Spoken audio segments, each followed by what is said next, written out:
Hello friends, Jai Bharat, Jai Hindustan. I am Mayank Rajesh and you are watching Info and Study. Friends, we are doing study of Jainism. Basically, we have to, under this topic, we have to cover these points. Non-historical Tirthankars, historical Tirthankars, Parshvanath and Mahavir Swami. Parshvanath, P is Parshvanath, M stands for Mahavir Swami. Then teachings, philosophy, literature, sangiti and downfall. ठीक है, यानी कि हमें पढ़ना है। देखिए, Jainism पढ़ रहे हैं हम लोग, एक वीडियो कर चुके हैं। जो अनैतिहासिक तीर्थंकर हैं उनके बारे में जानना है। हाँ, जो ऐतिहासिक तीर्थंकर हैं दो, पार्श्वनाथ और महावीर स्वामी। देखिए, पी से मैंने लिखा है, पी का मतलब पार्श्वनाथ 23वें तीर्थंकर, महावीर स्वामी 24वें तीर्थंकर। इन्हीं के बारे में सबसे ज्यादा, इन्हीं के बारे में पढ़ना है। इनके बारे में थोड़ा सा इंफॉर्मेशन है जो हम पढ़ चुके हैं। उसके बाद शिक्षाओं को देखना है, जैन धर्म की शिक्षा क्या है। हाँ, और इसी में आपको बिलीफ्स भी आ जाएगा, मान्यताएं भी आ जाएंगी।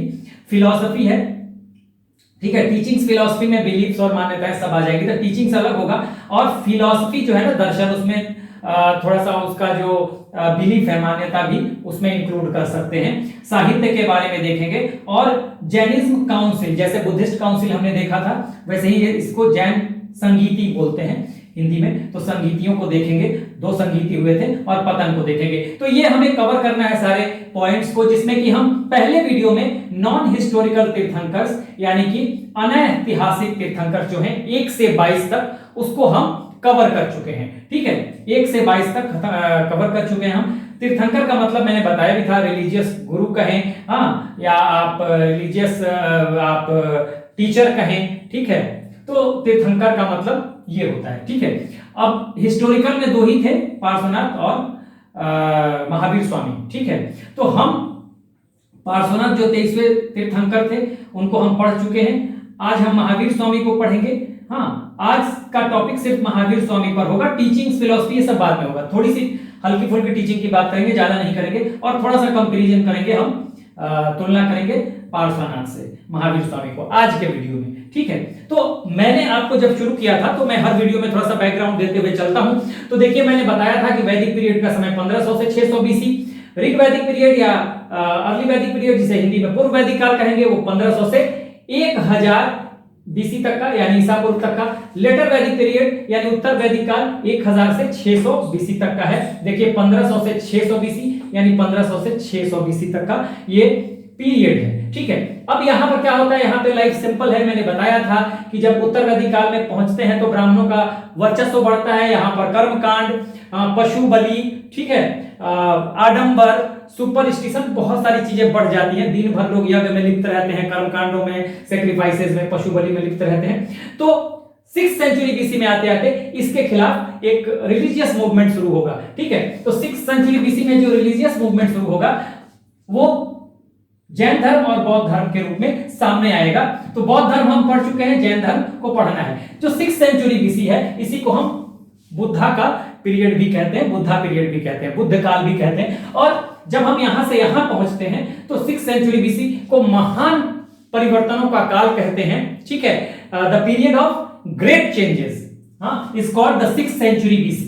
हाँ, तो आपको यहाँ पे 16 महाजनपदों को हम बहुत डिटेल में पढ़ चुके हैं। ठीक है, कैसे 16 महाजनपद के बारे में हम पढ़ चुके हैं कि कैसे यहां से 16 जनपदों में से मगध जो है सबसे ताकतवर महाजनपद के रूप में उभर कर आता है, और यहीं से हर्यक डायनेस्टी यहीं पे एस्टेब्लिश होगी। उसके बाद शिशुनाग डायनेस्टी, फिर नंद डायनेस्टी, और उसके बाद जब ये डायनेस्टी खत्म होती है तो वहीं पे चंद्रगुप्त मौर्य एक साम्राज्य को लेकर, मगध से ही एक साम्राज्य का कॉन्सेप्ट उभर कर आएगा, एम्पायर का कॉन्सेप्ट यहीं से उभर कर आएगा। उसके बाद यही पीरियड है सेकेंड अर्बनाइजेशन का, क्योंकि 600 बीसी तक आते आते लेटर वैदिक पीरियड में हमने देखा था कि लोहे की जानकारी मिल चुकी है लोगों को, लेकिन यहाँ पर उतने व्यापक पैमाने पर इस्तेमाल नहीं हो रहा है। यहाँ आते आते और इसके बाद बहुत ही व्यापक पैमाने पर इस्तेमाल होने लगेगा। तो आयरन के इस्तेमाल से एग्रीकल्चर को बहुत ज्यादा बढ़ावा मिलेगा, और इससे सेकेंड अर्बनाइजेशन यानी द्वितीय नगरीकरण को भी बहुत ज्यादा बढ़ावा मिलेगा। पहला नगरीकरण आप जानते हैं सिंधु घाटी सभ्यता थी,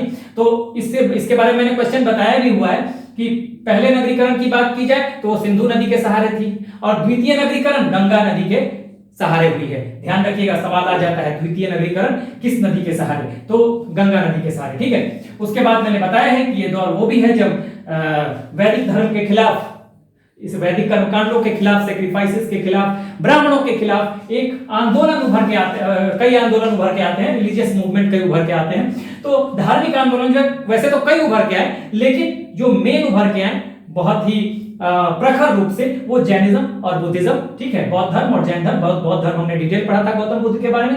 अब हम जैनिज्म को पढ़ रहे हैं और हमने यहाँ पर नॉन हिस्टोरिकल तीर्थंकर्स को खत्म कर लिया था, जिसमें कि हमने बताया था कि जो नॉन हिस्टोरिकल तीर्थंकर्स हैं वो 1 से 22 तक के तीर्थंकर्स को नॉन हिस्टोरिकल यानी कि अनैतिहासिक कहा जाता है। इसलिए एग्जाम में अगर कभी पूछे, देखिए मैंने बताया था कि नॉन हिस्टोरिकल तीर्थंकर्स के बारे में अगर कहा जाए तो पहले तीर्थंकर जो हैं तो ऋषभदेव थे। जैन धर्म में पहले तीर्थंकर ऋषभदेव, या उनको आदिनाथ भी कहा जाता है, मैंने बताया था। तो ये नॉन हिस्टोरिकल तीर्थंकर माने जाते हैं आदिनाथ। सिर्फ हिस्टोरिकल तीर्थंकर में पार्श्वनाथ और महावीर स्वामी। 23वें तीर्थंकर पार्श्वनाथ और 24वें तीर्थंकर और आखिरी 24वें या आखिरी तीर्थंकर वो महावीर स्वामी। तो हमने ये बताया था कि अगर आपके एग्जाम में आता है कि पहले तीर्थंकर, तो पहले तीर्थंकर ऋषभदेव, पहले नॉन हिस्टोरिकल तीर्थंकर तो भी ऋषभदेव, लेकिन पहले ऐतिहासिक तीर्थंकर अगर आ जाता है, एग्जाम में सवाल को ट्विस्ट कर देता है, तो पहले ऐतिहासिक तीर्थंकर के रूप में आप किसे बताते हैं? आप बताते हैं पार्श्वनाथ को। ठीक है, पार्श्वनाथ को बताएंगे पहले ऐतिहासिक तीर्थंकर के रूप में। तो ये हमें आज हमें देखना है, आज हमें देखना है महावीर स्वामी को। आज का टॉपिक महावीर स्वामी पे है और थोड़ा सा कंपैरिजन हम करेंगे पार्श्वनाथ से। तो मैंने पार्श्वनाथ के बारे में बता दिया था कि पार्श्वनाथ अश्वसेन, काशी के राजा अश्वसेन के बेटे थे। समेत पर्वत पे इन्होंने 83 दिन की तपस्या की और उसके बाद इनको ज्ञान की प्राप्ति होती है और इनके जो फॉलोअर हैं निर्ग्रंथ कहे गए। ठीक है, यानी बंधन रही और उन्होंने ब्लैक कपड़े को पहनना शुरू किया। इन्होंने अपने जहां जहां प्रचार किया तो उस प्रचार के क्षेत्र को संघों में या गणों में बांटा। तो 4 गणों में इन्होंने बांटा था, 4 गणों में बांटा था या 4 संघों में आप कह सकते हैं बांटा था। और हर एक गण जो है एक गणधर के अंडर में रखा गया था। एक गणधर था उसका प्रमुख, यानी कि गण के प्रमुख को गणधर कहा जाता था या संघ के प्रमुख को गणधर कहा जाता था। ठीक है, बाद में यही महावीर स्वामी जो है 11 गणधर या संघों में बांट देंगे, क्योंकि उनका एरिया का विस्तार हो जाएगा इस वजह से। तो ये हमें देखना है और ये हम देख चुके हैं। हालांकि आज इनसे भी हम थोड़ा सा कंपैरिजन करेंगे। टीचिंग फिलॉसफी आगे की वीडियो में हमें देखना है। ठीक है, टीचिंग फिलॉसफी सब आगे की वीडियो में हम लोग देखेंगे। आज बस टीचिंग से बारे में हल्की फुल्की मतलब ओरली हम जानकारी लेंगे, लेकिन ये महावीर स्वामी को भी हम डिटेल समझने की कोशिश करते हैं, इनके पूरे मतलब जीवन को, कि कैसे ये जन्म से लेकर हाउ डिड वर्धमान, इनका बचपन का नाम महावीर स्वामी का Vardhaman, how did Vardhaman become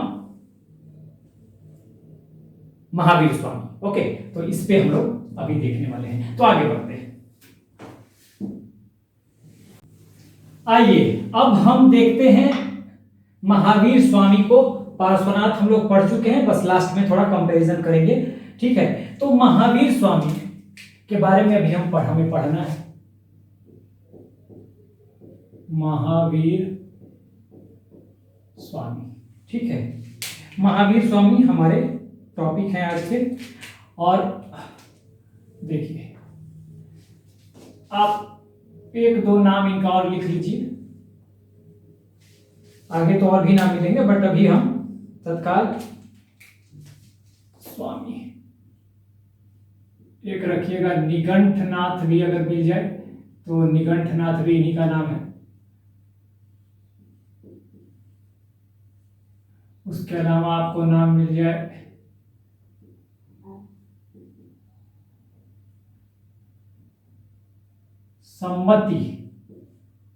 सम्मति भी इनका नाम है। ठीक है, निगंठनाथ, सम्मति, 2 नाम आप अभी तत्काल याद रखिए। आगे बढ़ते हैं। तो ये थे हमारे क्या 24वें तीर्थंकर। ठीक है ना, ये क्या थे, इनके नाम भी है। और ये 24th तीर्थंकर, 24th।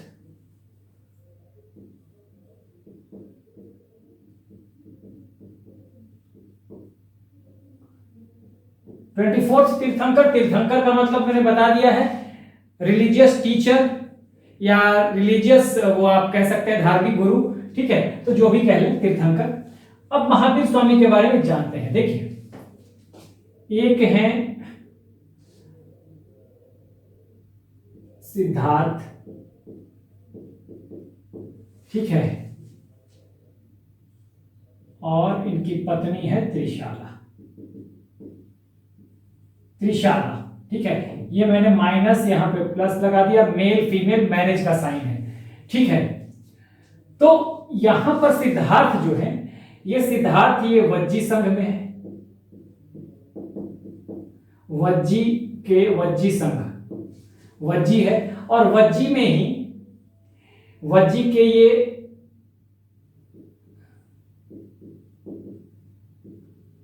क्लैन, यानी कि हिंदी में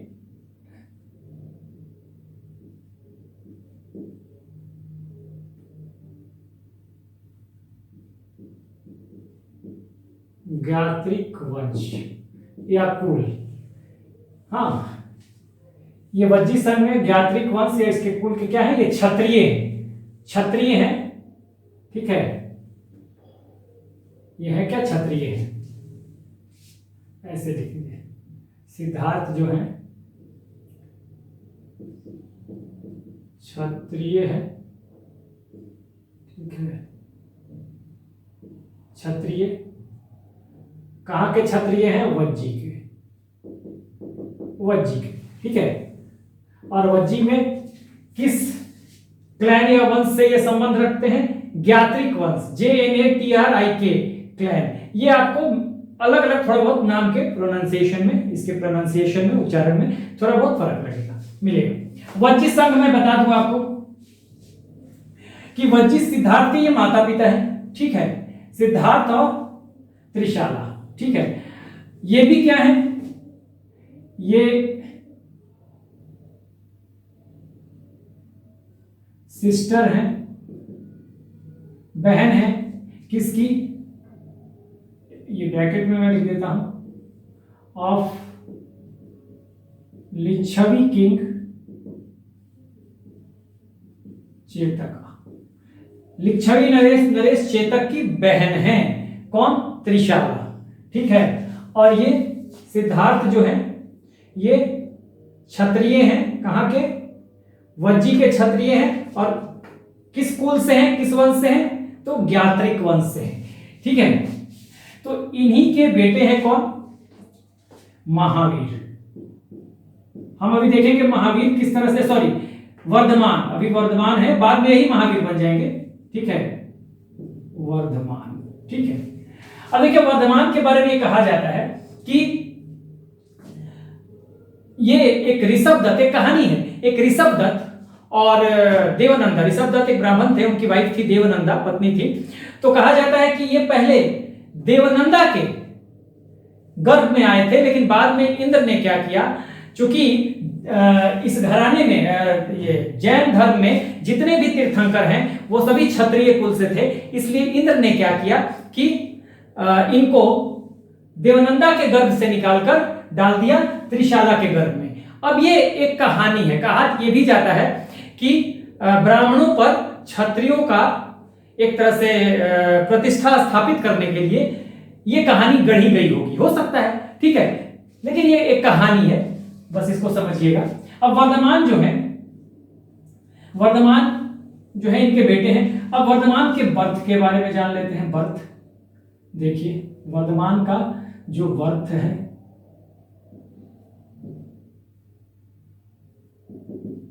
जन्म 540 BC भी मिलेगा आपको और 599 BC भी मिलेगा। ज्यादातर 540 BC मिलेगा, कहीं कहीं 599 BC भी मिलेगा, एनसीईआरटी में 540 BC मिलेगा, ज्यादातर यही सही है, यही सही माना जाता है, लेकिन कहीं ये भी मिल जाए तो आश्चर्य की बात नहीं है। अगर ये ऑप्शन कहीं अगर यूपीएससी में तो आएगा नहीं, लेकिन पीसीएस या किसी अन्य एग्जाम में आ जाता है बाय द वे, और ये ऑप्शन रहता है तो आप ये लगाएंगे, नहीं रहता है तो आप ये लगाएंगे, ठीक है, ये सबसे बड़ी बात। और बर्थ प्लेस और कहां पे होता है, एक तो बर्थ है, बर्थ प्लेस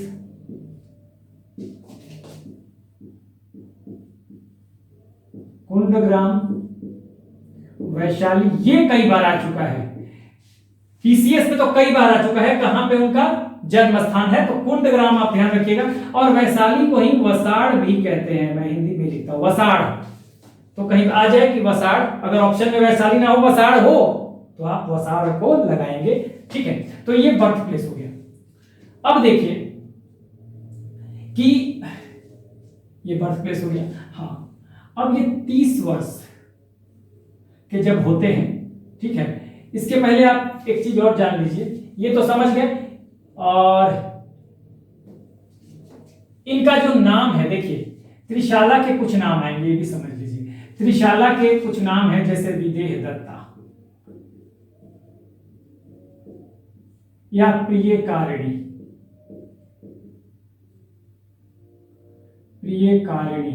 ये त्रिशाला के कुछ दूसरे नाम हो जाएंगे, ठीक है। इसी तरह से सिद्धार्थ के भी कुछ और नाम है, जैसे सिद्धार्थ के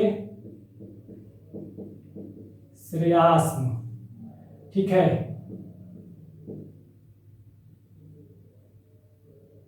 यशास्म, ये सिद्धार्थ के भी कुछ नाम हो जाएंगे, ठीक है। श्रेयास्म, यशास्म इन्हीं के दूसरे नाम है। त्रिशाला के विदेह दत्ता के कुछ दूसरे नाम है, विदेह दत्ता और प्रियकारिणी, बस एक जानकारी के लिए, कुछ ऐसा नहीं है इसमें, ठीक है।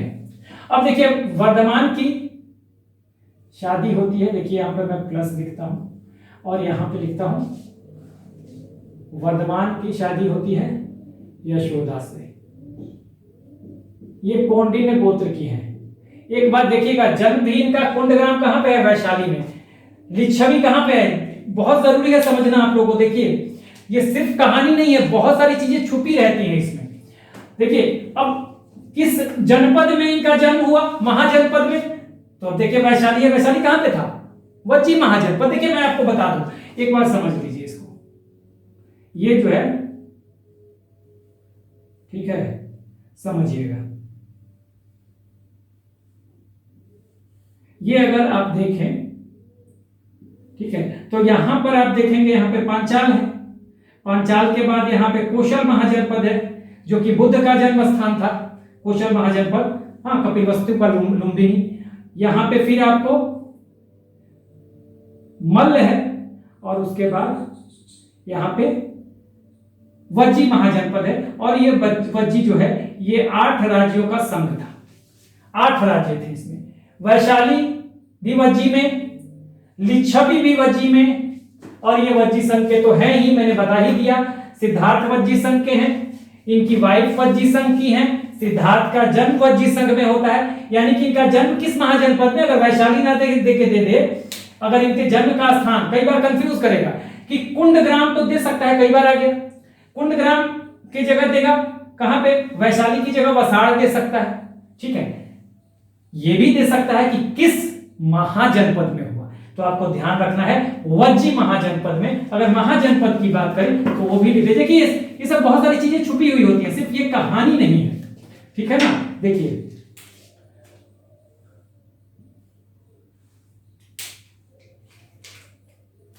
और ये जो बर्थ प्लेस है ये कहां पे पड़ेगा, कुंडग्राम, वज्जी महाजनपद,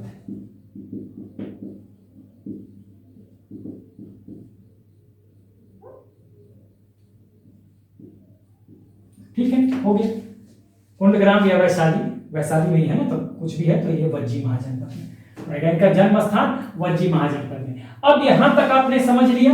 यहां देखिए यशोदा है, यशोदा इनकी वाइफ है, ठीक है। वर्धमान की एक बेटी है जिसका नाम है अणोजा, नाम जानबूझ के मैं हिंदी में लिख देता हूं क्योंकि कई बार कंफ्यूजन हो जाता है। अणोजा जो टेढ़ा नाम है, बाकी तो प्रियदर्शना है, तो आप प्रियदर्शना कैसे भी लिख लीजिए, प्रियदर्शना इनकी बेटी है, ठीक है। अब देखिए अणोजा या प्रियदर्शना, अब अणोजा की शादी होगी किससे, अणोजा या प्रियदर्शना दोनों ये एक ही नाम है। इनकी शादी होती है जमाली से, यानी कि जमाली कौन हो गया, वर्धमान का, ठीक है। यहां पे लिखिए बाद में दिक्कत होगी, अणोजा और ये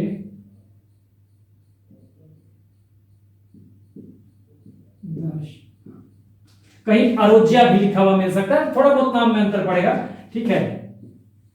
ये अब देखिए जमाली से शादी होती है, अब समझ जाइएगा यहां पर जमाली कहा जाता है, इनका पहला शिष्य भी था ये कहा जाता है।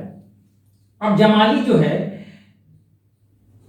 इसी से महावीर का पहला विवाद भी होगा, ठीक है, पहला विवाद भी होगा। जमाली जो है कहा जाता है कि सुदर्शना महावीर की एक बहन थी, ठीक है, वर्धमान की, मतलब वर्धमान की एक बहन थी क्या नाम है, सुदर्शना, ठीक है।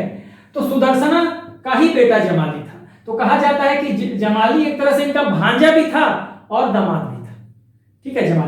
जमाली के साथ क्या हुआ कि जमाली के साथ इनका जो मतभेद है, डिस्प्यूट है, किस बात को लेकर हुआ कि महावीर का क्रियमाणकृत सिद्धांत या क्रियमाण सिद्धांत है। महावीर का कहना था कि जो हम मन में सोच लेते हैं जिस काम के बारे में, वो हो जाता है, ठीक है, जो भी हमने मन में सोच लिया समझो कि वो हो गया। लेकिन जमाली कहेगा कि नहीं, कि सिर्फ सोचने भर से काम नहीं होता, हाँ, जब तक काम कंप्लीट ना हो जाए तब तक ये नहीं माना जा सकता कि काम हो गया, क्योंकि हमने सोच लिया और हो सकता है आगे हमारा मन बदल जाए, ये भी हो सकता है कि हमारे रास्ते में बाधाएं आ जाए। तो जब तक काम कंप्लीट ना हो तब तक हम नहीं मान सकते कि मतलब जो मन में सोचा वो हो गया। इस बात को लेकर डिस्प्यूट था। तो जमाली के साथ जब इनका डिस्प्यूट होता है तो फिर ये जमाली इनसे अलग हो जाता है, इनका दामादी है, और ये पहला रिवोल्ट माना जाता है जमाली का, क्या, बौद्ध जैन धर्म में या महावीर के खिलाफ। तो फर्स्ट रिवोल्ट इन जैन धर्म आप कह सकते हैं। और जमाली ने उसके बाद एक संप्रदाय चलाया अपना, बहुरतवाद, वही बहुरतवाद जिसमें यह कहा गया कि सिर्फ सोचने भर से काम नहीं होता, ठीक है, जब तक काम कंप्लीट ना हो तब तक आप मत मानिए कि काम कंप्लीट हो गया, क्योंकि आपका मन भी बदल सकता है, सोचने के बाद आपका मन भी बदल सकता है और आपके रास्ते में बहुत सारे ऑब्स्टेकल्स आ सकते हैं, बाधाएं आ सकती हैं, ठीक है। तो ये चलाया था बहुरतवाद, जमाली ने चलाया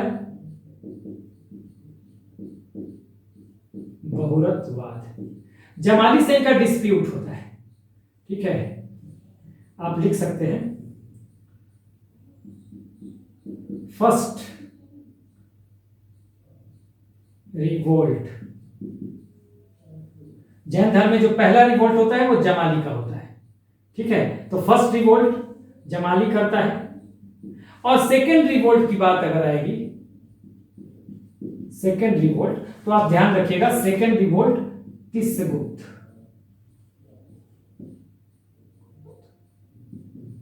तिस्सगुप्त। तो यहां तक हमने अभी जाना, अभी हम उनके ज्ञान प्राप्ति तक नहीं पहुंचे हैं।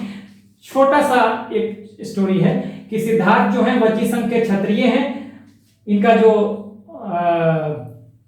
कुल है वो ज्ञात्रिक वंश है, ठीक है, ये आपको ध्यान रखना है। सिद्धार्थ पिता है, त्रिशाला जो है वो माता है, ठीक है, त्रिशाला माता है। और कौन है ये, लिच्छवी नरेश चेतक की बहन है। त्रिशाला के कुछ नाम हैं दूसरे, विदेह दत्ता प्रियकारिणी, सिद्धार्थ के भी कुछ नाम है, श्रेयास और यशास, मिल सकते हैं कहीं भी, ठीक है। तो इनके पुत्र हैं वर्धमान, यही महावीर स्वामी के बचपन का नाम। इनका जन्म 540 बीसी या 599 बीसी, ज्यादा सही यही माना जाता है, ठीक है। मैंने ये बताया कि अगर ये ना हो आपके ऑप्शन में और इस तरह का सवाल आ जाए, जनरली यूपीएससी में नहीं आएगा, स्टेट सर्विसेज दूसरे एग्जाम में आ सकता है कहीं, लेकिन अगर ये ऑप्शन ना हो तो ये लगाएंगे, ठीक है, दोनों हो तो ये लगाएंगे, ठीक है, कोई एक ही होगा लेकिन ज्यादातर यही होगा। अच्छा, बर्थ प्लेस जो है कुंडग्राम वैशाली, इसी वैशाली को बसाड़ भी कहते हैं, इस बसाड़ को आपको याद रखना है, वैशाली को ही बसाड़ कहते हैं, ठीक है ना, ये ध्यान रखिएगा। तो कई बार वैशाली जो है कुंडग्राम वैशाली ना देके खाली बसाड़ दे दे, खाली कुंडग्राम भी दे सकता है। तो कई बार कुंडग्राम के बारे में सवाल आ चुका है कि बर्थ प्लेस कहां था, जन्म स्थान वर्धमान या महावीर स्वामी का कहां था, तो कहेंगे कुंडग्राम। कहां पड़ता था, वैशाली। कुंडग्राम, अगर कुंडग्राम वैशाली में है तो वज्जी महाजनपद में पड़ेगा, मैंने बता दिया, ये बहुत इंपॉर्टेंट है, जनपद महाजनपद जरूर याद रखिए, ठीक है। अब यहां देखिए वर्धमान की बेटी यशोदा, वर्धमान की वाइफ यशोदा कौंडिन्य गोत्र की थी, इन दोनों की बेटी है, यानी वर्धमान की बेटी है या महावीर स्वामी की बेटी है अनुज्या या प्रियदर्शना, प्रियदर्शना की शादी जमाली से होती है। ये कहा जाता है कि जमाली जो है महावीर का की बहन थी सुदर्शना, उन्हीं का बेटा था, तो एक तरह से जमाली इनका दामाद भी था और जमाली इनका भांजा भी था। पहला रिवोल्ट जमाली के साथ ये होता है, किस बात को लेके कि जमाली का कहना है, महावीर का कहना था कि किसी काम को मन में सोचो तो समझो कि हो गया। जमाली कहता था कि ऐसा नहीं है, क्योंकि रास्ते में बाधाएं आ सकती हैं और हो सकता है आपका मन भी बदल जाए। इस बात को लेकर, और यही सिद्धांत जमाली का है जो अभी मैंने बताया कि काम जब तक कंप्लीट ना हो जाए तब तक आप मत सोचो, क्योंकि बाधाएं आ सकती हैं और मन बदल सकता है। बहुरतवाद इसने शुरू किया। तो बहुरतवाद किसने शुरू किया? जमाली ने। ये ध्यान रखिएगा, बहुरतवाद जमाली ने। तो पहला रिवोल्ट जमाली का होता है, फर्स्ट रिवोल्ट जमाली। और सेकंड रिवोल्ट की बात है, जनरली फर्स्ट ही पूछा जाता है, लेकिन फिर भी याद रखिए सेकंड रिवोल्ट तिस्सगुप्त का सप्तभंगी सिद्धांत को लेकर था। तो ये आप बस जानना है, जनरली फर्स्ट रिवोल्ट पे ज्यादा ध्यान आपको देना है। तो ये हमने जान लिया, ठीक है। अब आते हैं हम कि इसको मैं मिटा देता हूं और फिर आगे बढ़ते हैं। यहां तक आपने समझ लिया, ताकि हमारे पास स्पेस बन जाएगा ना। देखिए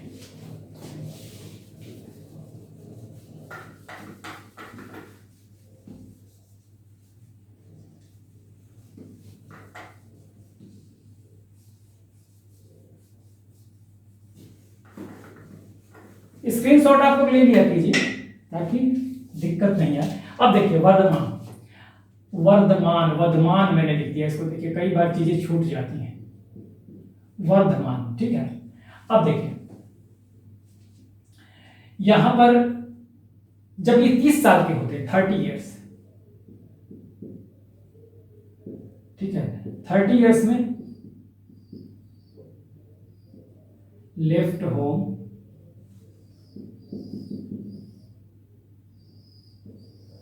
after getting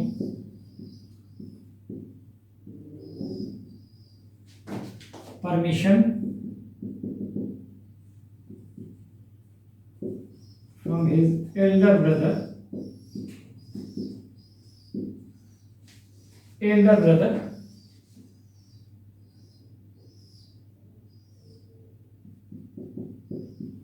नंदी वर्मन, ठीक है।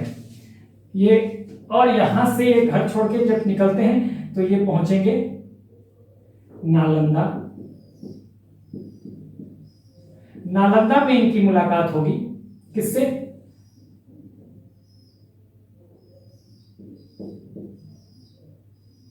मक्खली पुत्र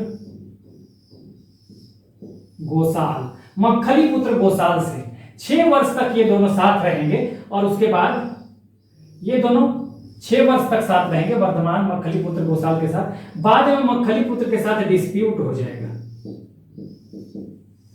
डिस्प्यूट हो जाएगा तो फिर अलग हो जाएंगे। और मक्खली पुत्र गोसाल थे कौन?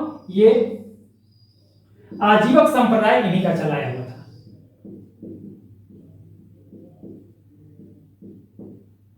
संप्रदाय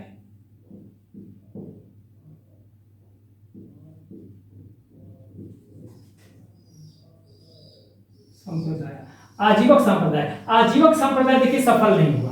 किसका चलाया हुआ था? मक्खली पुत्र गोसाल का, ठीक है। डिस्प्यूट हो जाएगा, उसके बाद ये वहां से चलेंगे और ये 12 वर्ष तक, नालंदा से 12 वर्ष तक 12 इयर्स तपा। कहां पे? ये तप करेंगे, ये तप होगा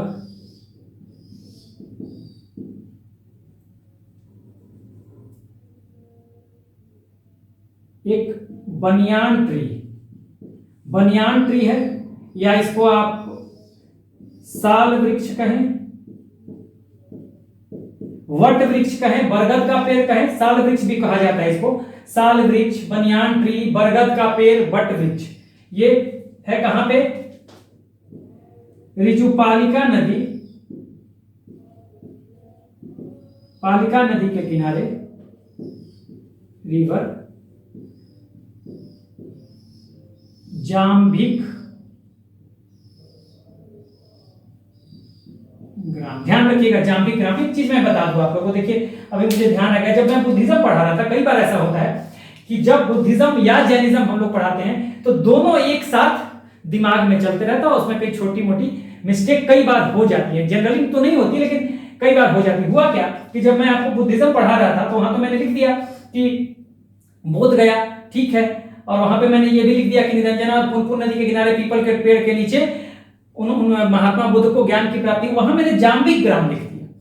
उस समय पढ़ाते वक्त तो मैंने लिख दिया, बाद में मैंने देखा जब, तो मैंने सोचा कि चलो एडिटिंग में कर दूंगा, और एडिटिंग के समय क्या हुआ कि वो छूट गया। तो ये एक मिस्टेक हो गया था, वो मैंने सोचा था कि एडिटिंग में कर दूंगा, बट वो छूट गया और वो जाम्बिक ग्राम वैसे ही रह गया। तो कई बार चीजें हो जाती हैं उस भक्त में, या उसमें हो गया होगा कि मैं कहीं महावीर को ही पढ़ा रहा हूं, कई बार ऐसी चीजें महावीर अगर दिमाग में आ गया तो वहां पे मैंने जाम्बिक ग्राम लिख दिया होगा। सिर्फ उसको जाम्बिक ग्राम हटा दीजिएगा, बाकी सारा बोध गया में पीपल के पेड़ के नीचे, ठीक है, निरंजना या पुनपुन नदी के किनारे जो है वहां पे महात्मा बुद्ध को ज्ञान की प्राप्ति हुई। ध्यान रखिएगा, जाम्बिक ग्राम किसके लिए? महावीर के लिए, वर्धमान के लिए, ठीक है, वर्धमान। तो जाम्बिक ग्राम में यहीं पे इनको जब 12 वर्ष का तप करेंगे, कहां पे? बनियान ट्री, वट वृक्ष, बरगद का पेड़, साल का पेड़, साल वृक्ष जो भी कहेंगे, और यहीं पे करेंगे और यहीं पे ये एनलाइटेंड होंगे, और इसके बाद इनको एनलाइटेनमेंट, ज्ञान की प्राप्ति होगी, ठीक है। आप लिख दो इसको, ज्ञान प्राप्ति, ज्ञान प्राप्ति, ठीक है। अब देखिए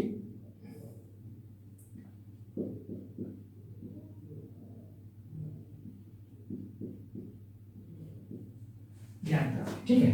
अब ज्ञान प्राप्ति के बाद इनको कई नाम मिल जाएगा, जैसे देखिएगा, ज्ञान प्राप्ति के बाद ये कहे जाएंगे जीना, ये कहे जाएंगे अरहत, मैं हिंदी में लिखता हूं अरहत, ये कहे जाएंगे कैवलीन या कैवल्य कहे जाएंगे, ठीक है, ये कहे जाएंगे कैवलीन या कैवल्य।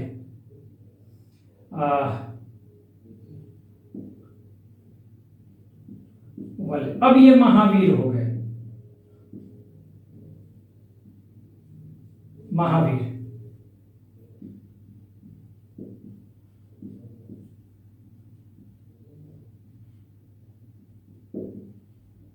और अब ये निर्ग्रंथ भी हो गए। देखिए जिना हो गए, मैंने बताया था जैनिज्म जो वर्ड बना है वो किस शब्द से बना है? हाँ, it is a Sanskrit word. Jina is a Sanskrit word and it means conqueror, means विजेता। किस पे विजय हासिल करनी है? किस पे विजय हासिल करनी है? सेंसेस पे, इंद्रियों पे।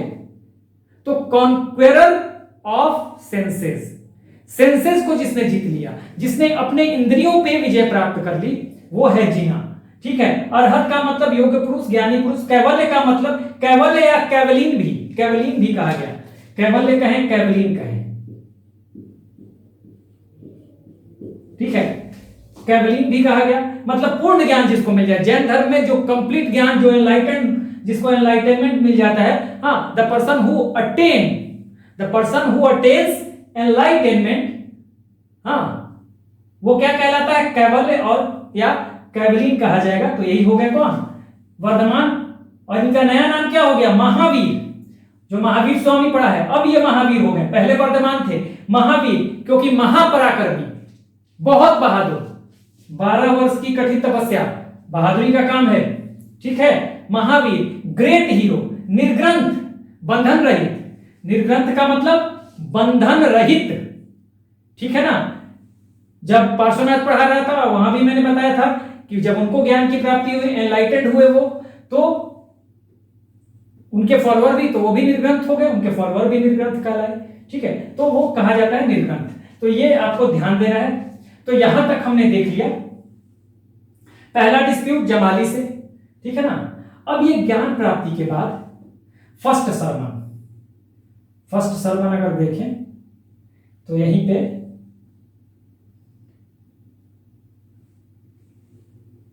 यहां तक हो गया, आपने देख लिया।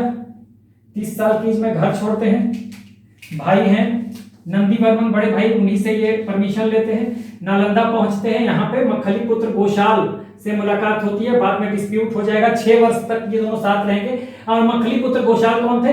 ये आजीवक संप्रदाय को चलाने वाले थे, लेकिन ये संप्रदाय सफल नहीं हो पाया, ठीक है। उसके बाद ये पहुंच जाएंगे बनियान ट्री के नीचे कहा रिजुपालिका रिवर, जाम्भी ग्राम में। ठीक है, रिजुपालिका रिवर है तो वहीं पे जाम्भी ग्राम है, रिजुपालिका नदी जाम्भी ग्राम में रिजुपालिका नदी है, और वहीं पे एक बनियान का ट्री है, साल वृक्ष का है, बरगद का पेड़ का है, वट वृक्ष का है, उसी के नीचे इनको ज्ञान की प्राप्ति हो जाती है और ये जिन बन जाते हैं, अरहत बन जाते हैं, कैवल्य या कैवलिन हो जाते हैं, महावीर कहे जाते हैं, निर्ग्रंथ कहे जाते हैं। तो यहां तक आपने देख लिया। अब ये जो पहला सरमन देंगे ये मैं मिटा देता हूं यहां पर। ठीक है,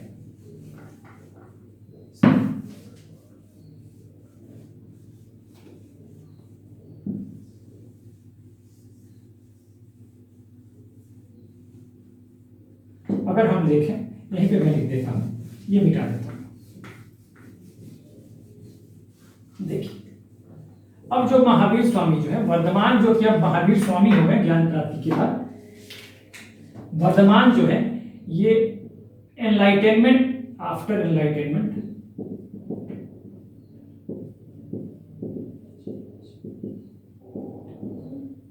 ये हो जाते हैं क्या, महावीर, महावीर या महावीर स्वामी। ठीक है, तो इनका फर्स्ट सरमन जो होगा, फर्स्ट सरमन ये कहां पे देंगे, देखिए ये फर्स्ट सरमन यानी कि पहला उपदेश देंगे राजगृह में, विपुलांचल पर्वत पर। ठीक है, आप ऐसे लिख सकते हैं, विपुलांचल पर्वत। ठीक है, पर्वत विपुलांचल माउंटेन, राजगृह, राजगृह बिंबिसार के समय मगध की राजधानी हुआ करती थी। ठीक है, और यहीं पे नदी भी है, वराकर रिवर, वराकर रिवर कहते हैं, तो आप लिख लीजिएगा वराकर रिवर, कहीं आ जाए वराकर रिवर। तो विपुलांचल पर्वत, राजगृह, वराकर रिवर के पास। ठीक है, तो आप वराकर रिवर लिख लीजिए, कोई दिक्कत नहीं है। वराकर नदी, कहीं बराकर नदी आती है। ठीक है, वराकर नदी, थोड़ा नाम में फर्क अलग अलग किताबों में मिल जाएगा। तो विपुलांचल पर्वत, राजगृह में, वराकर नदी के पास इन्होंने अपना पहला उपदेश दिया था। किसने, महावीर स्वामी ने। और इनकी फर्स्ट शिष्या, महावीर स्वामी की फर्स्ट शिष्या, हाँ फर्स्ट फीमेल डिसाइपल। ठीक है ना, मैं हिंदी में प्रथम शिष्या, प्रथम शिष्या थी चांदना। और चांदना कौन थी, चांदना अंग नरेश दधिवाहन की बेटी थी। देखिए, दधिवाहन,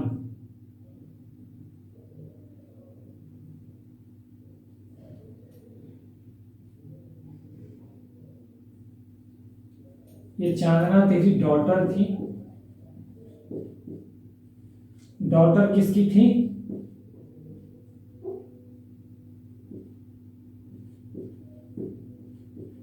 दधिवाहना।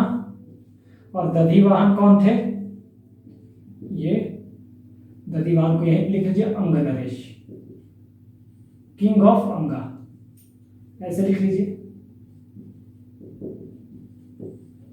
किंग ऑफ अंगा, अंग के राजा थे दधिवाहन। तो प्रथम शिष्या चांदना बनी थी। ठीक है, तो यहां पर जो हमने देखा, हमने वहां तक देख लिया था कैसे डिस्प्यूट होता है जमाली के साथ, किस कारण से होता है, जमाली बहुरतवाद लेके आएगा, और जमाली के बाद दूसरा डिस्प्यूट होगा या दूसरा रिवोल्ट कहें, विद्रोह होगा। पहला विद्रोह याद रखिएगा जमाली का था, जो उनके दामाद भी थे और भांजे भी थे, ये कहा जाता है। ठीक है, और दूसरा विद्रोह तिस्सगुप्त का था। ठीक है, सप्तवंगी सिद्धांत को लेकर। तो ये समझ लीजिएगा, पहला जमाली, दूसरा तिस्सगुप्त, दो विद्रोह, तो उसको आपको याद रखना है। फिर यहाँ पे पहला सरमन है, पहला उपदेश विपुलांचल पर्वत, राजगिरी, बराकर नदी के पास। और प्रथम शिष्या इनकी थी चांदना, ये आपको याद रखना है, चांदना प्रथम शिष्या, प्रथम शिष्या चांदना। चांदना का नाम आपको याद रखना है, कौन थी, डॉटर थी किसकी, दधिवाहन जो है अंग के राजा थे। ठीक है, उनकी बेटी थी। ठीक है, अब जो इनका सेंटर ऑफ जो टीचिंग था, तो कुछ जगह इनके सेंटर थे, वो भी लिख लीजिएगा। सेंटर को मैं लिखवा दूं, जो इन्होंने ज्ञान का प्रसार किया, वो अभी मैं बताऊंगा कि जो 4 गण बनाए थे पार्श्वनाथ ने, अभी मैं कंपैरिजन बता दूंगा, तो वो 11 गणों में उन्होंने बांट दिया था वर्धमान महावीर ने। अब यहाँ पे ये महावीर हो गए। अब महावीर को अगर देखें तो इनका सेंटर क्या क्या रहा, केंद्र क्या क्या रहा? इनका केंद्र रहा अंग, वैशाली, कौशाम्बी, श्रावस्ती। ठीक है, अंग, वैशाली, कौशाम्बी, श्रावस्ती राजधानी थी किस महाजनपद की? कोशल महाजनपद की। ठीक है, अंग, वैशाली, वज्जी, वज्जी तो वज्जी ही आ जाएगा आपको, वज्जी पूरा संघ आ जाएगा एक तरह से देखे तो।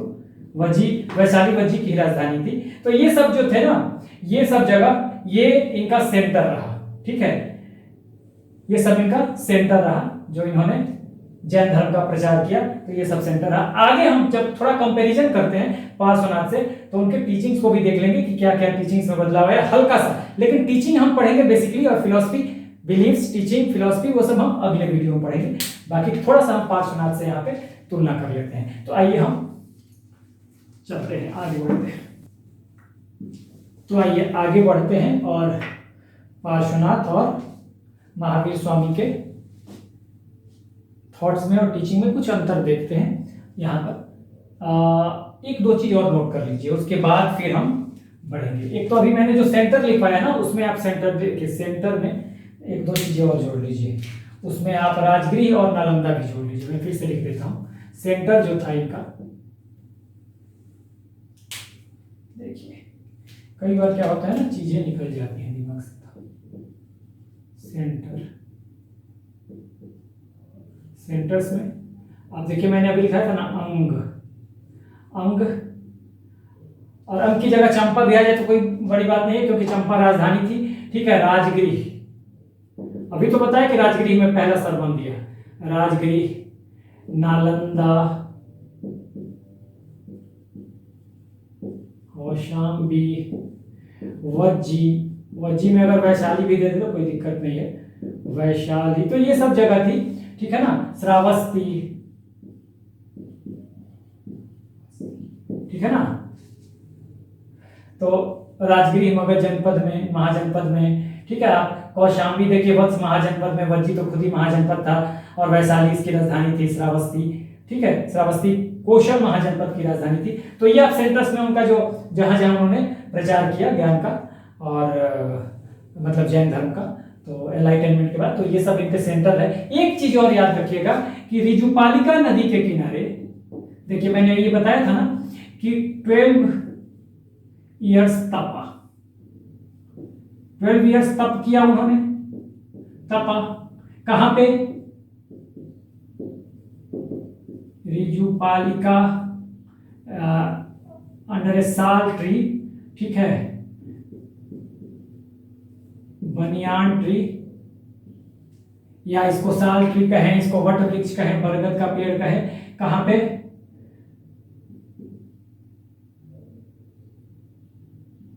जाम्बिक ग्राम। और ये कहां, किसके किनारे? रिजुपालिका नदी, रिजुपालिका रिवर। देखिए ये रिजुपालिका रिवर है। अब रिजुपालिका रिवर जो है, यहां पर देखिएगा एक बात मैं भूल गया थी, जो 12 वर्ष का इन्होंने तप किया, जिसके बाद इनको महावीर वर्धमान को एनलाइटनमेंट मिलता है और वो महावीर हो जाते हैं, जिना हो जाते हैं, कैवल्य हो जाते हैं, कैवलीन हो जाते हैं, अरहत हो जाते हैं, निर्ग्रंथ हो जाते हैं। तो इसके बारे में 12 वर्ष के तप के बारे में जैन टेक्स्ट है। ठीक है ना, इंफॉर्मेशन लिखिएगा, इस तप के बारे में जो इन्फो मिलता है, इंफॉर्मेशन, वो जैन टेक्स्ट है, जैना टेक्स्ट है। दो टेक्स्ट हैं, एक है कल्पसूत्र और दूसरा है अचरांग सूत्र। ये इंपॉर्टेंट है, तो ये जरूर आप इसको एक जगह वहीं पे लिख लीजिएगा जहां पे आपने ये बनाया हुआ है ना कि रिजुपालिका नदी के किनारे बनियान ट्री के नीचे या बरगद के पेड़ के नीचे, साल के पेड़ के नीचे इनको ज्ञान की प्राप्ति हुई। तो ये जो 12 साल का इन्होंने कठिन तपस्या किया। तो उसके बारे में जो जानकारी है ये कल्प सूत्र और अचरांग सूत्र से मिलता है, ठीक है। और ये कल्प सूत्र और अचरांग सूत्र जो है ये जैन ग्रंथ हैं, जैन टेक्स्ट हैं, तो इसको आप लिख लीजिएगा। अब हम इसको मिटाते हैं और फिर आगे बढ़ते हैं, या आप स्क्रीनशॉट ले सकते हैं, ठीक है। अब आगे बढ़ेंगे हम और अब देखते हैं, क्योंकि पार्श्वनाथ से तुलना करनी है तो थोड़ी सी हमें उनके टीचिंग पे भी ध्यान देना होगा। हल्का सा टीचिंग तो हम बाद में पढ़ेंगे, बट यहाँ पे देखिए, यहाँ पे हम बात कर रहे हैं पार्श्वनाथ की। पार्श्वनाथ की, ठीक है। और यहाँ पे बात कर रहे हैं हम महावीर स्वामी की। सबसे बड़ी बात की देखिए, ये 23rd तीर्थंकर थे, ये 24th तीर्थंकर थे, 24th थे, ठीक है। पहली बात, जल्दी जल्दी इसको हम लोग कर लेते हैं। देखिए उसके बाद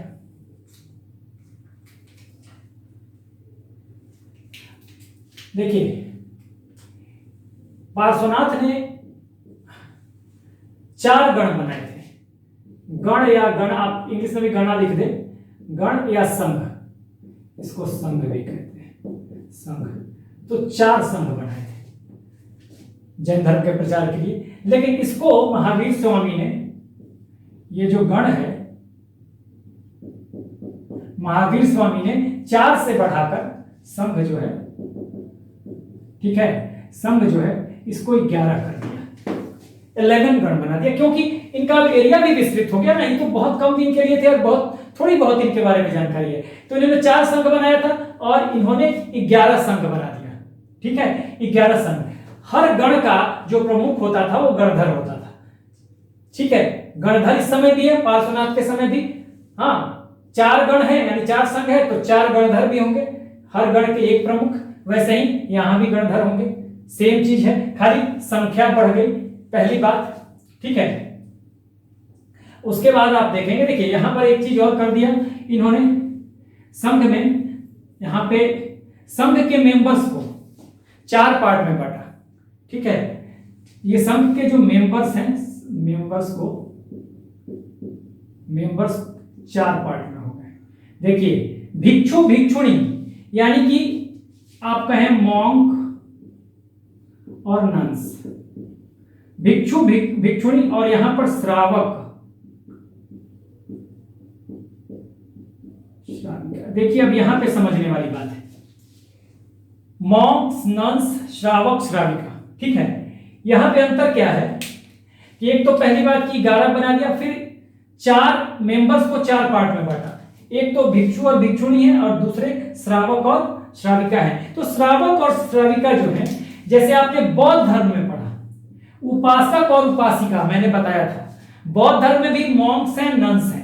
तो मॉन्क्स और नन्स उसमें भी क्या है, जो कि सन्यासी जीवन जी रहे हैं, ठीक है ना, एस्थेटिक लाइफ जी रहे हैं। और उपासक उपासिका उसमें गृहस्थ जीवन जी रहे हैं, गृहस्थ जीवन जीते हुए वो बौद्ध धर्म को फॉलो कर रहे हैं। कहां पे, बौद्ध धर्म में उपासक और उपासिका। यहां श्रावक और श्राविका जो है ये गृहस्थ जीवन या फैमिली लाइफ जी रहे हैं, ये फैमिली लाइफ जी रहे हैं, यानी गृहस्थ जीवन जी रहे हैं। यानी मॉन्क्स और नन्स, भिक्षु और भिक्षुणी क्या है, ये सन्यासी वाला जीवन व्यतीत कर रहे हैं, और श्रावक श्राविका जो है ये गृहस्थ जीवन में रह के ये जैन धर्म का पालन कर रहे हैं। ये हो गया। अब देखिए पार्श्वनाथ के साथ ये तीसरे डिफरेंस को अगर हम देखें तो यहां पर पार्श्वनाथ का जो टीचिंग था, जो डॉक्ट्रिन था, उन्होंने चतुर्यामी शिक्षा की बात की थी, चतुर्यामी शिक्षा, जिसको हम कहते हैं 4 restraints,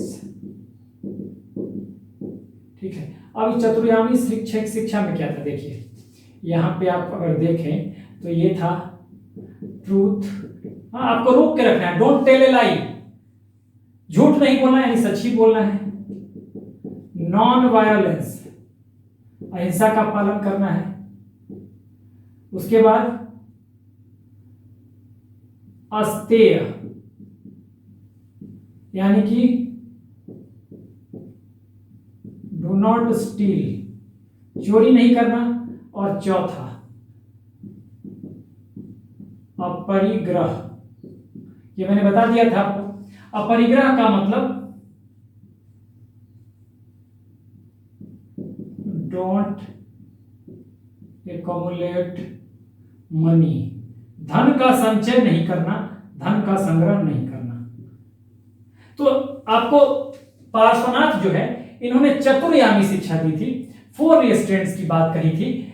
हाँ, डोंट टेल ए लाई, या आप कह सकते हैं रिवर्सली की केवल सच बोलना है, ट्रूथ की बात कही थी। नॉन वायलेंस, अहिंसा को फॉलो करने की बात कही थी। अस्ते, डोंट स्टील, चोरी नहीं करने की बात कही थी। अपरिग्रह, डोंट एक्युमुलेट मनी, यानी कि धन संग्रह करने की बात, धन नहीं संग्रह करने की बात इन्होंने कही थी। अपरिग्रह का मतलब होता है डोंट एक्युमुलेट मनी। तो ये 4 इन्होंने चतुर्यामी शिक्षा थी इनकी, 4 रिस्ट्रेंट था इनका। 4 चीजों पे आपको बिल्कुल संयम बरतना है। इसी में एक बढ़ाया, देखिए ये चारों तो रहेगा, यहां पर 4 रिस्ट्रेंट्स की बात करें तो ये सब तो रहेगा। अगर यहां से देखें तो ये तो रहेगा, यहां तक ये चारों रहेगा, ये 4 रिस्ट्रेंट्स तो रहेंगे ही रहेंगे।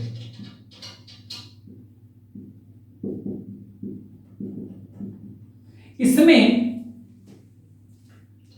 इन्होंने एक और जोड़ दिया, क्या? चैस्टिटी। चैस्टिटी कह लीजिए, इसको हिंदी में कहेंगे ब्रह्मचर्य भी कह सकते हैं। हाँ, हिंदी में ब्रह्मचर्य, चैस्टिटी, कॉन्टिनेंस, या आप कह दीजिए सेलिबेसी, वो सब ब्रह्मचर्य में आ जाएगा। ठीक है, तो ये अब ये 5 हो गए, 4 ये और ये 5, तो ये इसको पंच महाव्रत कहा गया, इसको कहा गया पंच महाव्रत।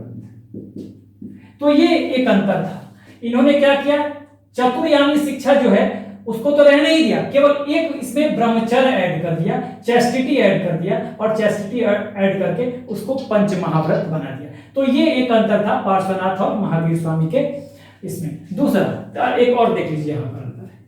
महावीर स्वामी, पार्श्वनाथ, ये क्लोथ, ठीक है, कपड़े पहनने की बात करते थे। कहते हैं कि बॉडी के टॉप और लोअर पार्ट को आप ढक के रख सकते हो। आपको बताया भी था कि इनके जो फॉलोअर हैं वो निर्ग्रंथ कहलाए, और वो काले कपड़े पहनते थे, यानी कपड़े पहनते थे। लेकिन अगर हम यहां पे देखें महावीर स्वामी के संदर्भ में, तो हम कहेंगे यहां कपड़े अलाउड नहीं थे। ठीक है, तो आपको ये 3-4 अंतर आपको देखने के लिए मिल रहा है पार्श्वनाथ में और महावीर स्वामी के की सोच में, थॉट में, या सोच नहीं कह सकते हैं, ये तो गण की बात है क्योंकि इस समय तो विस्तार हो गया। ये चीजें यहाँ पे, एक तो चतुर्यामी शिक्षा में सोच की बात होती है, और एक क्लोथ वाले में, कपड़े वाले में सोच की बात होती है। बाकी तो ये 23rd थे, ये तो टाइम पीरियड की बात है, 24वें थे। ये गण 4 इसलिए थे कि उस समय एरिया कम था, बाद में ये एरिया ज्यादा हो गया, ज्यादा फॉलोअर हो गए इनसे, तो ये इनको 11 में विभाजित करना पड़ा। ये तो ठीक है, ठीक है, ये अंतर। फिर इन्होंने गृहस्थों के लिए भी, ये श्रावक श्राविका के लिए भी ये बात कही कि जो गृहस्थ हैं वो श्रावक श्राविका के रूप में रह के और वो जैन धर्म को फॉलो कर सकते हैं। चतुर्यामी सिद्धांत में 4 जो है, हाँ, पार्श्वनाथ का था, उसमें एक चैस्टिटी जोड़ दिया, चैस्टिटी यानी ब्रह्मचर्य जोड़ दिया। ठीक है, ये ब्रह्मचर्य जोड़ दिया, और ब्रह्मचर्य जोड़ दिया, तो इसलिए ये पंच महाव्रत हो गया। हाँ, 5 रेस्ट्रेंट हो गया, ये 4 रेस्ट्रेंट से 4 + 1 5 रेस्ट्रेंट, या पंच महाव्रत कहेंगे। और ये कपड़े पहनने को अलाउ करते थे, परमिशन देते थे, लेकिन यहां पर परमिशन नहीं है। बाद में इसी को लेके श्वेतांबर और दिगंबर में बटेगा जैन धर्म। आगे श्वेतांबर जो है वो श्वेत कपड़े धारण करेंगे, दिगंबर जो है वो नेकेड रहेंगे। तो वो सब हम आगे देखने वाले हैं, यहाँ उतनी चर्चा करने की जरूरत नहीं है। अभी हम आगे जब देखेंगे तो टीचिंग्स को देखेंगे। पूरा मैंने बताया भी नहीं है, इनका जो था सम्यक आपको right knowledge, right faith and right conduct के बारे में भी, जो त्रिरत्न है इनके, वो सब हम आगे आपको टीचिंग्स में, और जब हम इसके बिलीफ और फिलॉसफी की बात करेंगे तो सारी चीजों की चर्चा होगी। तो अभी बस चूंकि हमें पार्श्वनाथ से थोड़ी सी तुलना करनी थी, तो मैंने तुलना करके ये बता दिया है। यहाँ पर ग्रोथ की बात होगी, यहाँ पर नहीं होगी। 4 महाव्रत, 5 महाव्रत, ठीक है। यहाँ पे सीधी से 4 गण है, उसको बांट दिया इन्होंने 11 में। यहाँ पे ये 23rd तीर्थंकर है, ये 24th तीर्थंकर है। ये कौन अंतर आप लिख सकते हैं। इनका जो सिंबल है यहाँ पर आप लिख सकते हैं 5वां सिंबल। अगर अंतर की बात करें सिंबल, तो इनका स्नेक है, सर्पेंट स्नेक या सांप का फन। और यहाँ पर देखें तो 5वें में महावीर स्वामी में आप कह सकते हैं लॉयन, यानी कि शेर और सर्प। यहाँ सर्प है, तो आपको 5 डिफरेंस मिल गया। अगर कहीं आ जाए लिखने के लिए तो आप ये भी कर सकते हैं, लिख सकते हैं। तो ये बेसिक डिफरेंस हमने समझ लिया, महावीर स्वामी और पार्श्वनाथ में हमने देख लिया बेसिक डिफरेंस को। आगे के वीडियो में जो है हम बात करेंगे टीचिंग्स की, बिलीफ्स की, फिलॉसफी की। So this is the end of the video. Do like, share and subscribe. Take care, keep smiling.